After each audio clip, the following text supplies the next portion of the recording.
Typically, when I think sausage, I think, well, let's throw it in the frying pan or on the grill. But have you ever baked your sausage?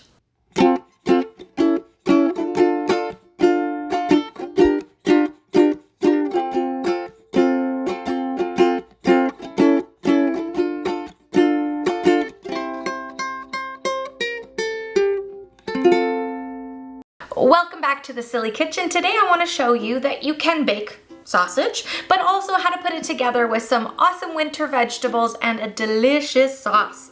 So let's go ahead and get our pan out, preheat our oven to 375 degrees, and away we go.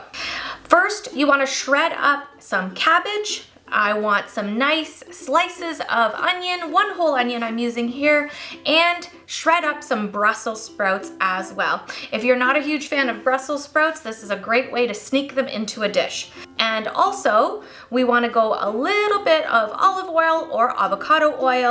Place your pork sausage on top of this beautiful pile and a little bit of pepper to season the top. This is going to go into the oven for about 35 to 40 minutes, but halfway through or a little more than halfway through, feel free to pull it out, mix up some of that cabbage mixture in there, and flip over your sausages. Just a tip. While that's in the oven, you can take 5 minutes and prepare a really delicious quick sauce as well. I'm using Dijon mustard. I'm also going to add in a little bit of olive oil, vinegar. I'm going to put a nice dollop of honey, and to finish it off, a bunch of cracked pepper. I like a lot of that pepper flavor in this dish, but if you don't, just omit it.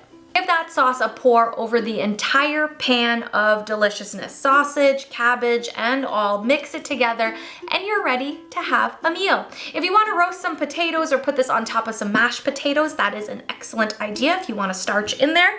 But I need to make sure that I give this a try. I'm going to get a little bit of onion, a little bit of sprout, and a nice piece of sausage. Hopefully all of it fits on my plate, or my fork.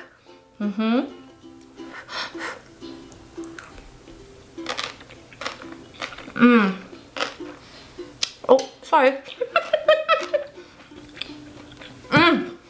You get this nice tangy little flavor from the sauce. You get that richness from that kind of browning and caramelization of the onions, and the cabbage still has a little crunch in it, which I actually really love that it stayed crunchy. I was kind of worried that I may have left it in there 5 minutes too long and it was gonna get all soggy, but hallelujah, it worked.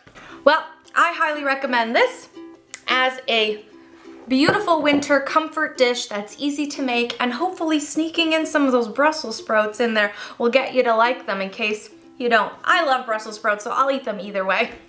Enough about me, go cook something. Thank you for coming to the Silly Kitchen again, and I hope to see you soon.